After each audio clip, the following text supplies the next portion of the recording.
नमस्कार बंधुगण welcome to education point channel तेरे बंधुगण आपण मान फोन तर न्यू वीडियो बा न्यू वैकेंसी नहीं आसी आम ओडिशा रे जोठार आपण पाई परिबे गेस्ट फैकल्टी नियुक्तिर वर्षा मते कहि परिबे कारण एटारे बहुत बड़ वैकेंसी पाखापाखि 7टी जिल्लार आम ओडिशा रही नियुक्ति रही गेस्ट फैकल्टी टीचिंग पोस्ट ता सहित नॉन टीचिंग वैकेंसी रही देखो जो वैकेंसी अच्छी क्यों क्यों जिला मानकर अच्छी तार क्यों क्यों सब्जेक्ट्स मानकर अच्छी तार योग्यता कौन रहिबो आवेदन प्रक्रिया कौन रहिबो सब डिटेल्स यही वीडियो माध्यम कही रखी जमार वीडियोटी काटी काटी देखिए ना वीडियोटी शेष पर्यटन देखिए सब डिटेल्स जानीपारे आपण मैंने बड़ मत देखुंट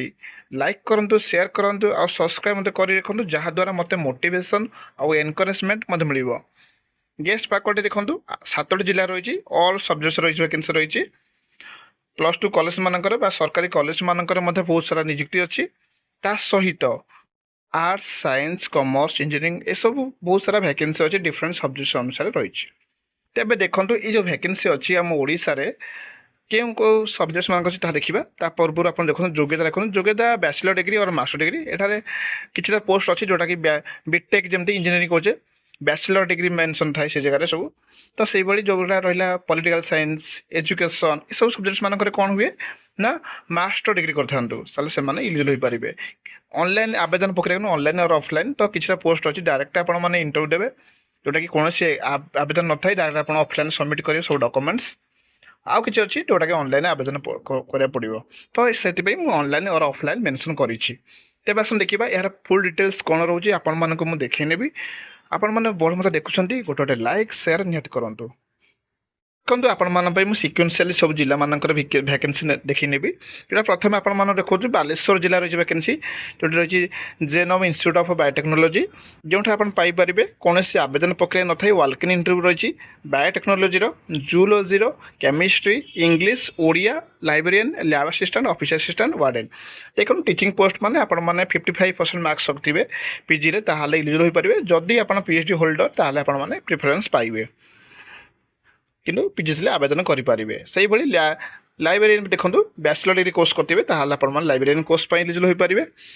आदि आप लैब असिस्टेंट आवेदन कर बीएससी बैचलर डिग्री कोर्स करेंगे इलिजिबल हो पारे ऑफिस असिस्टेंट ग्रेजुएशन सहित कंप्यूटर नॉलेज रही आवश्यकता रही वार्डन सेम रही पीएन 10वीं पास करते इलिजिबल हो पारे एठार कौन से आवेदन प्रक्रिया नहीं walk in interview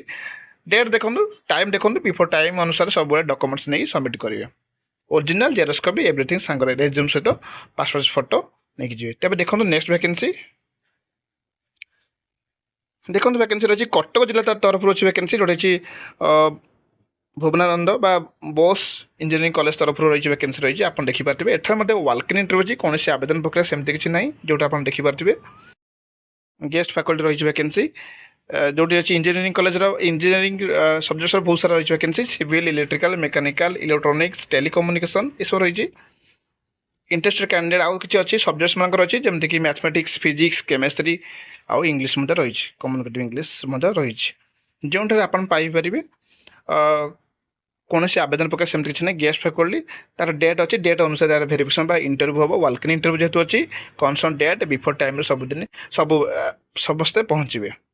interested candidate साल अटेंड द इंटरव्यू ठीक अच्छे सांगे सब डॉक्यूमेंट्स नहीं जी भलसे बुझी रखु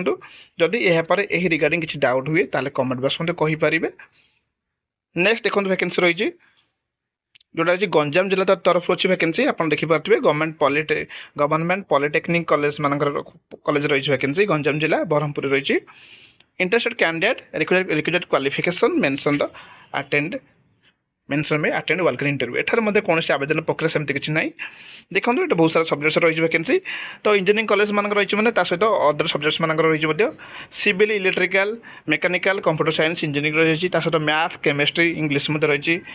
और गेस्ट लैबोरेटरी असिस्टेंट रही जोटा कि civil electrical mechanical computer science ये रही तो देखो जो मैंने फास्ट क्लास बी रे बीटेक करते तो आप वीडियो आरंभ करते बीटेक करते जेहतु बैचलर डिग्री कोर्स रोचे तो से समस्ते इंजीनियरिंग कॉलेज रहा जो गेस्ट फैकल्टी अच्छी ताकि इलिजिबल हो पारे से फास्ट क्लास एमए और एमएससी करते से मैथ केमिस्ट्री इंग्लिश ये सब सब्जेक्ट्स इलिजिबल हो पारे या पर देखो जो गेस्ट लैबोरेटरी असिस्टेंट रहा first class diploma in respective subjects करेंगे first class BSc in physics chemistry ताहले से इलिजिबल हो पारे आउ एटा कौन आवेदन प्रक्रिया नहीं समस्त डॉक्यूमेंट्स ने भी कन्सर्न डेट बिफोर टाइम रे पहुँचे जो मैंने भल साक्षात्कार भल परफॉर्मेंस करे से चयन हो पारे कि सब डॉक्यूमेंट्स ओरिजिनल जेरक्स कॉपी नहीं ଯିବେ। नेक्स्ट देखो केन्द्रापड़ा जिला तरफ रही वैकेंसी जोटा वाल्कनी इंटरव्यू अच्छी एठार डायरेक्ट साक्षात्कार करा जोटी 29/6/2024 रही देखिपे। म्यूजिक एक्सपर्ट रही जोटा कि आप जवाहर नवोदय विद्यालय तरफ रही वैकेंसी केन्द्रापड़ा।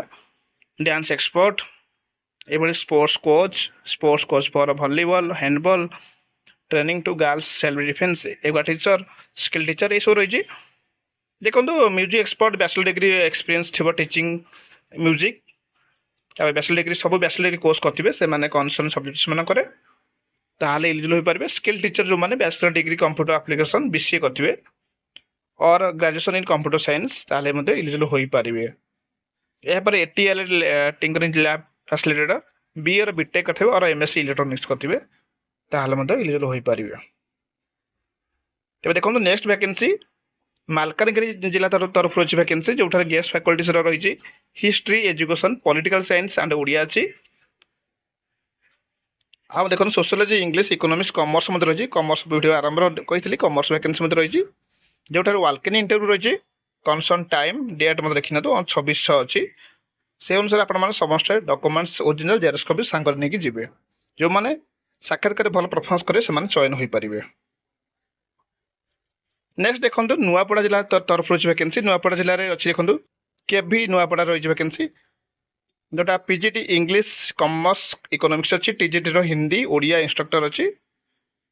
पीजीटी मैंने आपने कन्सर्न सब्जेक्ट पीजी करेंगे सहित बीएड थी ताहले आप एलिजिबल हो पार्टी। टीजीटी पोस्ट मैंने आपने ग्रेजुएशन सहित बीएड कर आवश्यकता रही आउ तार सीटीटी पेपर टू क्वालिफाई करने आवश्यकता रही। नेक्स्ट देखो वैकेंसी रही जोटा कि रायगढ़ जिला तरफ रही वैकेंसी जो पाइपर मॉडल डिग्री कॉलेज तरफ बहुत बड़ वैकेंसी वाल्कनी इंटरव्यू रही कौन आवेदन प्रक्रिया सेमती किसी ना कन्सर्न डेट आ बिफोर टाइम रे पहुँचे सब डिटेल्स रही आपने जो मैंने कन्सर्न सब्जेक्ट पीजी करेंगे 55% मार्क्स थी PG relevant subjects equivalent subject जमीक आंथ्रोपोलॉजी आप पीजी करेंगे एलिजिबल हो पारे। ये रही सब सब्जेक्ट्स रही एजुकेशन अच्छी पॉलिटिकल साइंस अच्छी अनेक सब्जेक्ट अच्छी डिफरेंट डेट रही समस्त डॉक्यूमेंट्स ओरिजिनल जेरक्स कॉपी सांग नहीं जी।